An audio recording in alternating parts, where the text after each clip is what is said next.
Right.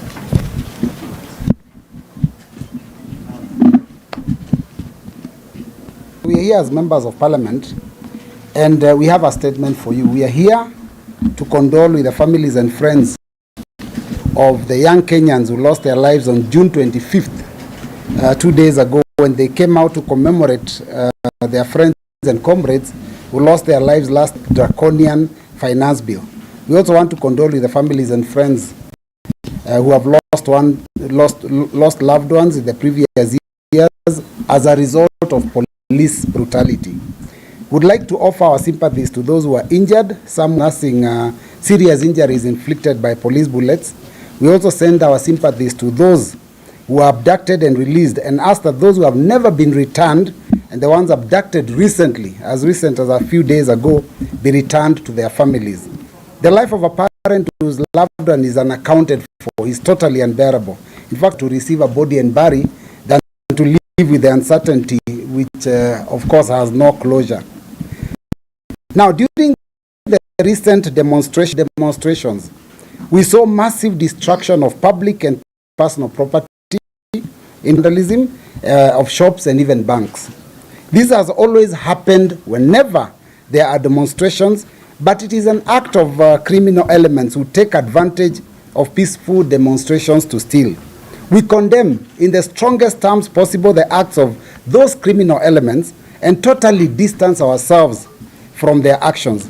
The National Police Service is highly capable of reviewing CCTV surveillance and arresting all those criminal elements and bringing them to book. Now, Article 37 of our Constitution allows demonstrations as long as they are peaceful and the participants unarmed. It is the duty of police to disarm any criminals and use the necessary force to stop any destruction or looting during the demonstrations. In fact, this is the reason why the police are always informed of any demonstrations. Now, we were perturbed when we saw the leadership of Parliament debate a motion whose draft was very heavy on the matter of destruction of property, but completely silent on the loss of lives yesterday and in the past. The real intention of the motion was to hide behind parliamentary privilege and malign the names of leaders who are not part of the broad-based government and those who choose to commemorate the Kenyan Gen Zs who died in June last year as at the precincts of the House of the People's Representatives, that is Parliament. Members made reckless comments concerning planning and funding of the demonstrations. They shouted themselves hoarse about attempts to overthrow the current regime and made very unfortunate threats against our leaders. On the matters raised yesterday, we want to remind them that the leaders who have been quoted to incite violence are all part of the Kenya Kwanza regime. Our current sitting governor was quoted threatening he will stamp his authority on demonstrators who attempt to destroy property. Last week, the people who came out to demonstrate to ask for justice for Albert Ojwang, who was killed in a police cell, were beaten mercilessly by goons escorted by police in full glare of the media. A member of parliament from Rift Valley and another one from South Nyanza were in newspaper headlines threatening to deal with demonstrators. One actually said that he would transport thugs from his region to deal with the demonstrators on 25th of June. He insinuated that if the rungu-wielding goons had caused some pain, his thugs would be more lethal. The chairperson of the President's Council of Economic Advisors told demonstrators that before anyone left their home to go for peaceful demonstrations, they must say their final goodbyes to their friends and family. But interestingly, no single individual outside the broad-based government made any threats of any nature whatsoever, other than to stand in solidarity with the youth in their grief.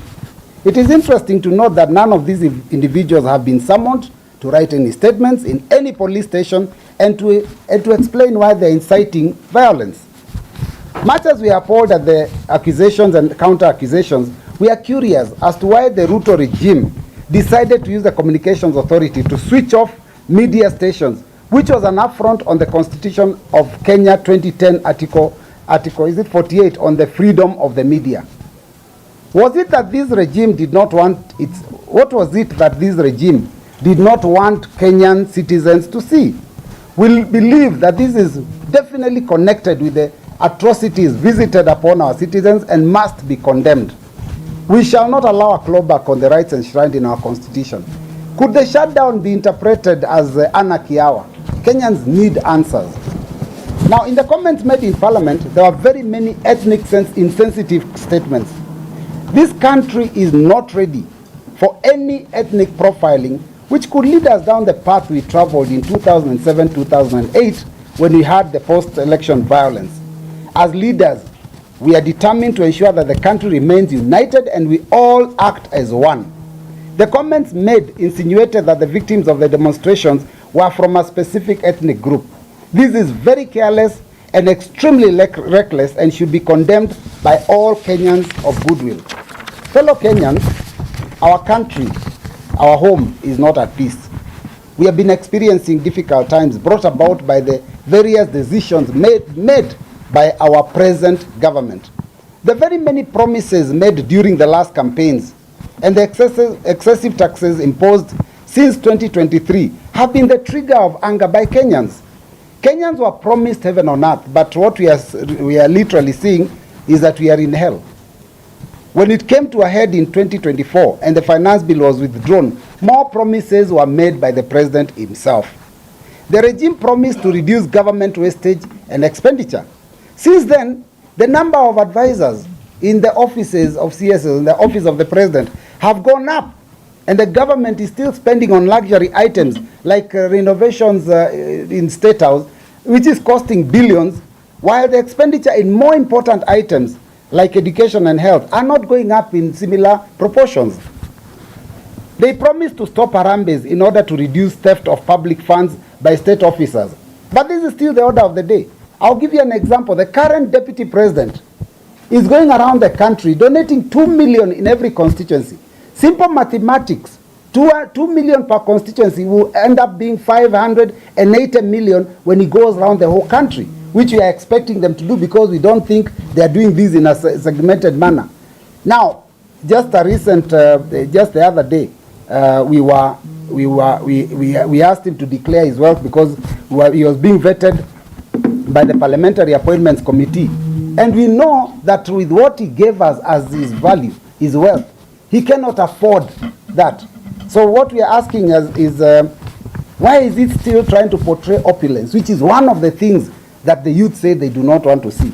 Now we are asking that instead of the name calling and the finger pointing, this regime must deal with the problem at hand.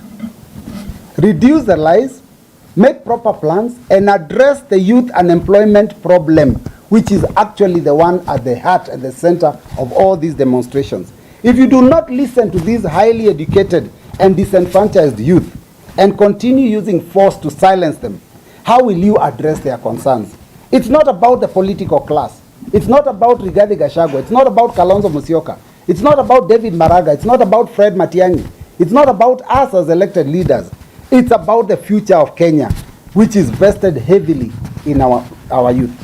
That is the end of our statement, which we shall sign and give to you.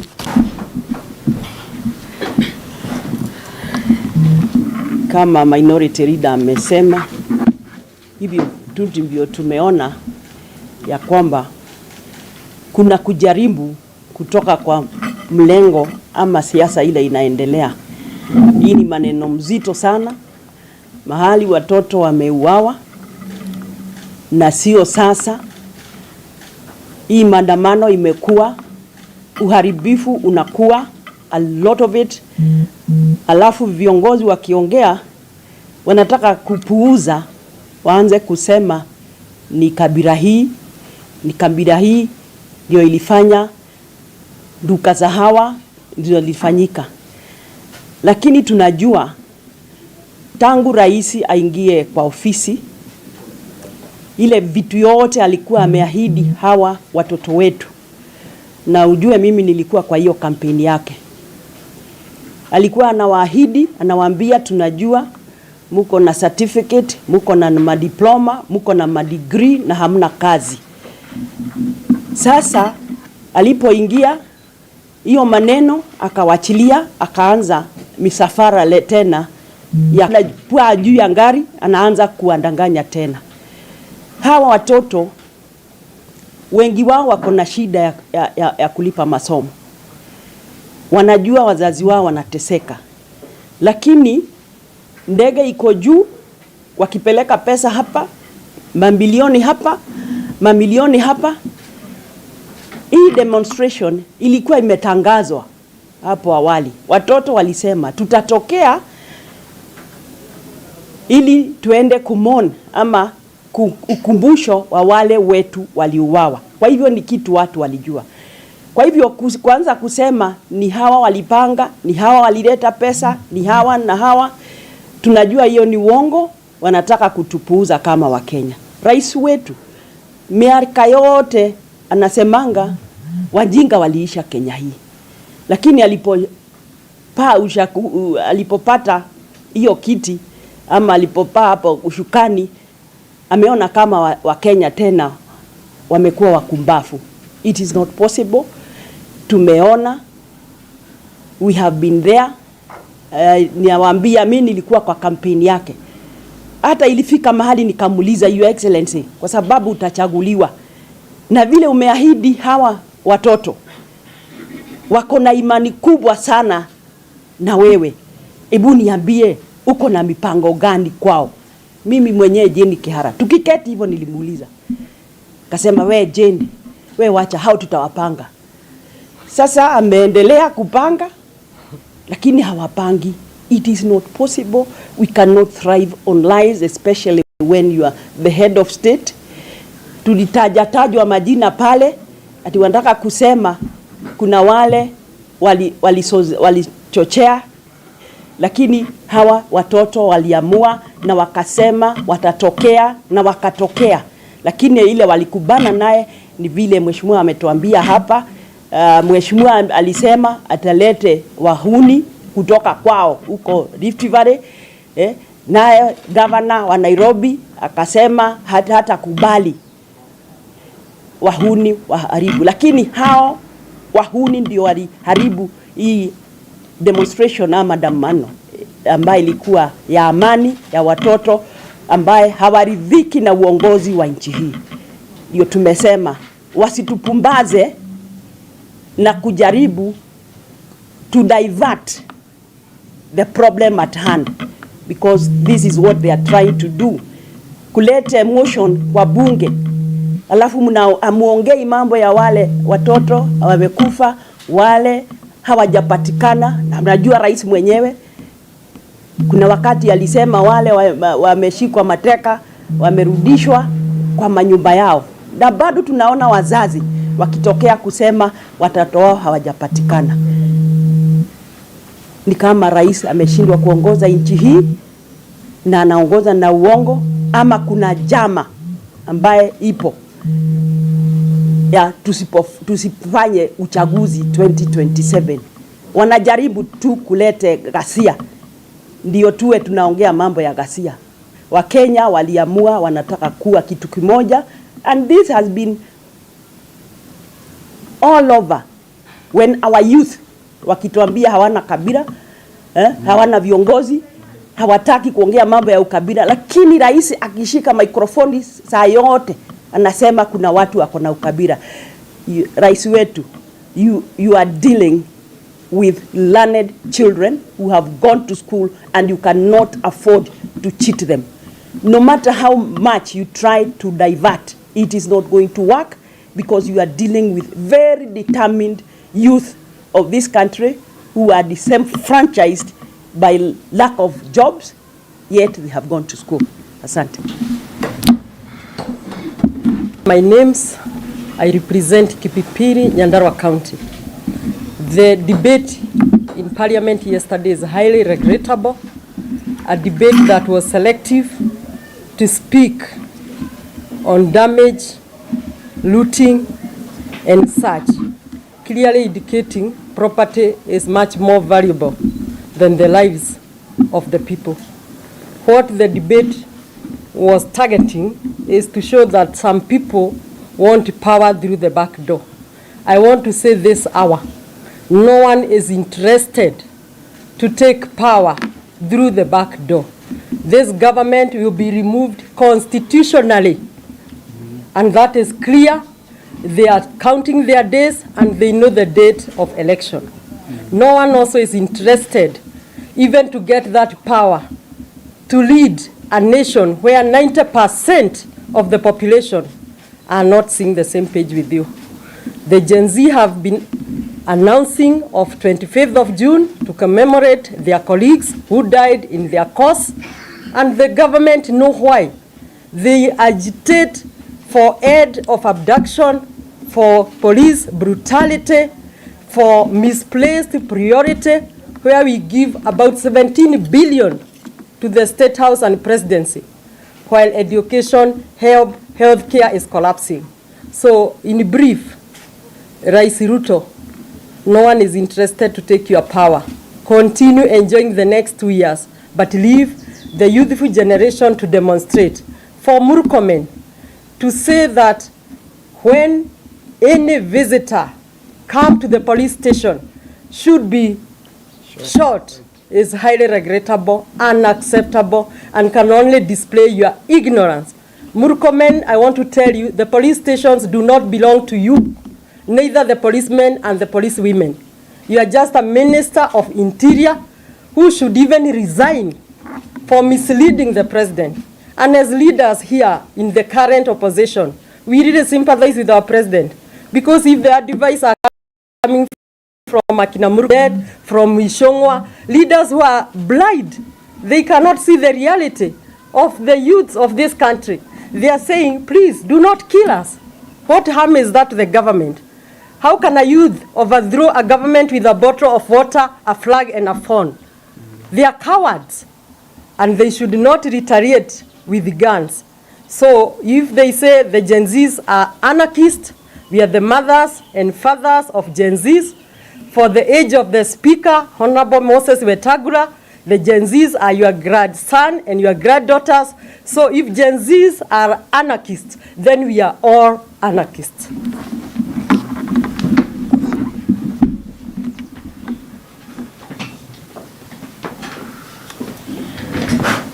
Thank you. So I also want to join my colleagues in the strongest words possible, especially the scheme to link the Honorable Rigathi Gachagua to the demonstrations by Gen Zs on Wednesday. I mean, and I think I take great exception to the statement by Honorable Murkomen yesterday when addressing police officers, where he assured them and told them to shoot to kill, because he told them that the guns that they carry are not ornaments and that they should use them. And at the end of it, he concluded by saying that those were not his orders, they were orders from above. And so the above can only be President Ruto. And what I got from that is that President Ruto has ordered the killings of innocent Kenyans, unarmed, especially our youth. And so we want to tell them that actually Murkomen displayed his ignorance yesterday, because you cannot tell us that Rigathi Gachagua, that you only got to know that Rigathi Gachagua organized these youths after the loss of life and destruction of property. If you have any IS in this particular country, they should have been able to get that information, if true, that Rigathi Gachagua was organizing this, and they should have been able to foil. We know that this destruction of property was targeted, and it was aimed at and targeted at businesses, especially owned by people from Mount Kenya, in order for them to be able to show that the demos were organized by Mount Kenya and were targeting the people of Mount Kenya. It will not work. People are not stupid. And we want to also tell Murkomen, please, when you are in the Senate as majority leader, we thought that you are a promising leader. We thought that you are a reasonable leader. But today you have suspended any reasoning. And we want to tell you that you cannot, if you have become ignorant and blind because of power and money, because you are the symbol of opulence in this country, then don't think that the Kenyans are stupid. And we know, I also want to take great exception of the statements made by Junaid Mohammed to show that this was a Kikuyu affair, we want to tell them that the Kikuyu of this country have a right. They do not exist in this country at the pleasure of President Ruto or Murkomen or Junet Mohammed. They are there by right. And for them to trivialize demonstrations that were happening countrywide and portray it as a Kikuyu affair, it was unfortunate. And Junet Mohammed is another person that is very disappointing. And we want to tell Junet, by the way, and ODM, you know, if you take away somebody's husband, you do not have to keep, you know, demonizing the first wife. If you want to blackmail the husband. For us, we have no use for this husband now. This for us is a worthless husband. You do not have to keep, you know, demonizing Rigathi Gachagua about your new husband. You have taken him. We have no use for him. Please enjoy your illegitimate relationship with your husband. We have no use for that husband. And please let our people be. Let Kenyans be. Address the issues affecting the youth. The youth of this country are asking for jobs. The youth of this country are protesting against the killing of their colleagues. The youth of this country want to be sure that education will be available and accessible to all, regardless of the ability, the financial ability of your parents. These are the issues. Address them. Please give our youth the right to be. And we want to also remind President Ruto that the killings that have happened, the youths that have been killed, nobody was born before 2022 when you are elected as president. These people were living in this country. We want to remind you that the cabinet may serve at your pleasure. Your appointees may serve at your pleasure. But we want to tell you, President Ruto, we do not exist in this country in your at your pleasure. We are here by right. And we are not going to allow you to take away this right for us to live in this country. You just became president the other day. You have to let us continue living the way we are living. Thank you very much. Strange claim by the majority leader to claim that the former deputy president, Rigathi Gachagua, had planned to kill his parents on Wednesday. I would wonder if there is any fool left in this country to believe such lies. They blamed Rigathi Gachagua on so many things, resulting from the demonstrations on Wednesday. I also wondered, and one would ask, is it Rigathi Gachagua who sent goons to come and overturn the flower pots in the city of Nairobi? Is it Rigathi Gachagua who sent goons in Githurai to come and break into Cooperative Bank, Githurai branch, looting it? Is it Gachagua who sent goons, as they claim, from Mount Kenya to come and break into Kasmat supermarket in Githurai? Is it Rigathi Gachagua who sent goons from Mount Kenya, as they claim, also to break into another branch of Kasmat supermarket, right at the roundabout of Githurai roundabout, at Githurai roundabout? They took 5 hours. Goons took 5 hours to break into that supermarket on a broad daylight. They had luxury of time.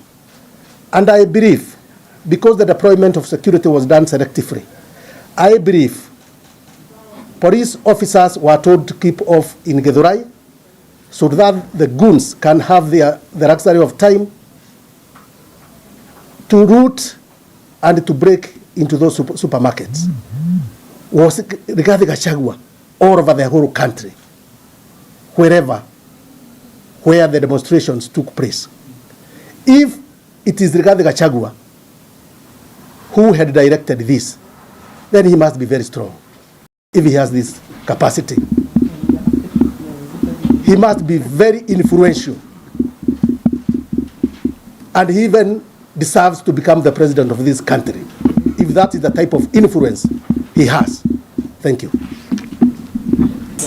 Yes, there has been an allegation that I funded demonstrators in Makueni and also from Makueni to Nairobi.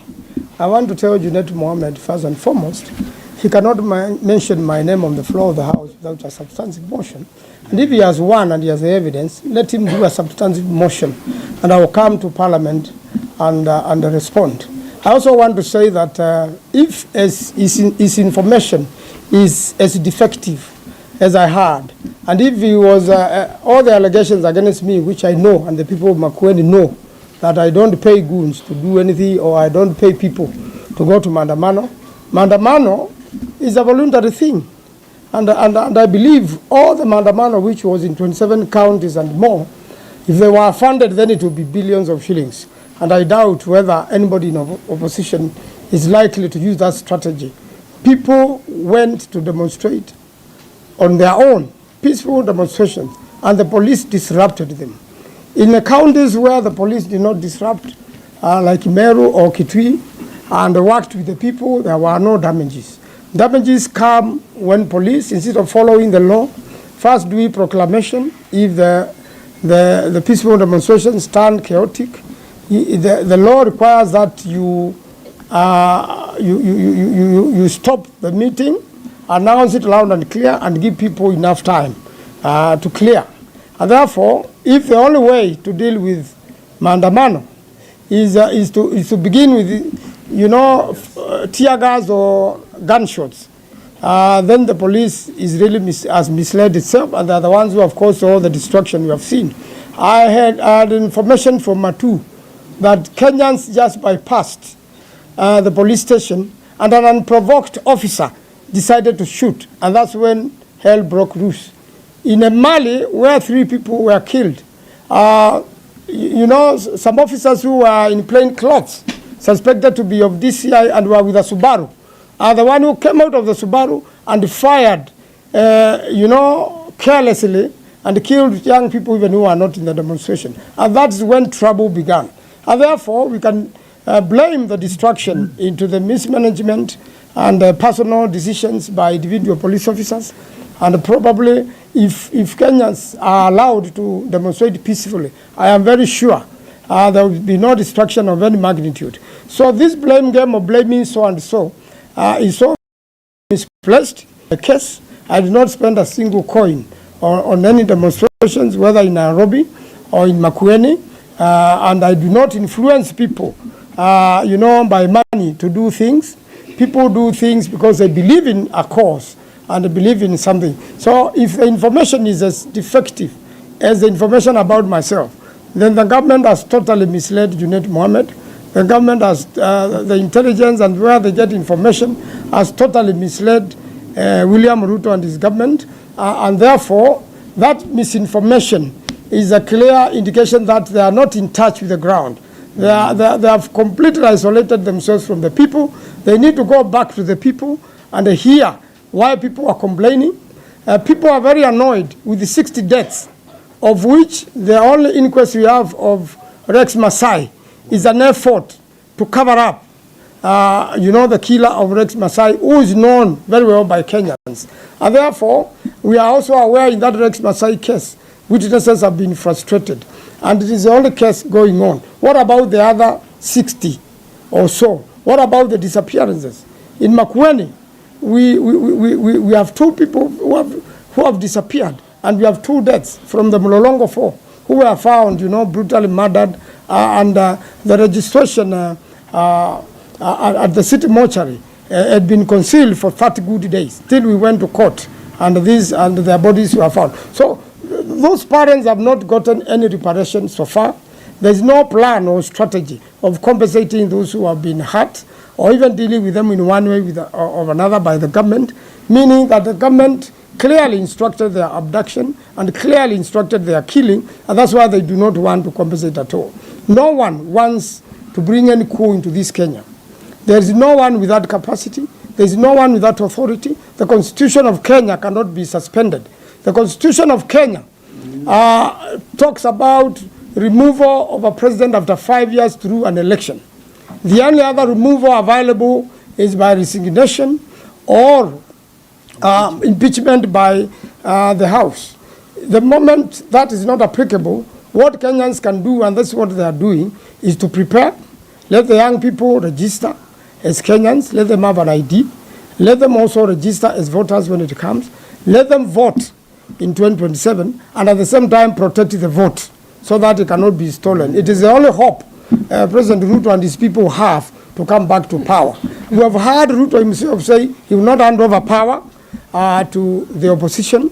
We have heard the bravado and the hard talk from the leaders of majority of the two houses, from the interior CS Murkomen giving an order of shoot to kill. People go to police station to seek protection. When you say now people don't go to police station, anybody go there should be shot dead, then I think that is very misled, and this is why Kenyans have a problem, and that's why Kenyans told Murkomen on his face they are one term. And the Kenyans must really organize themselves this time. Last time, 8 million Kenyans did not vote. We want all registered Kenyans to come out in large numbers and vote this government out. More radio, 88.2 FM. We are in charge.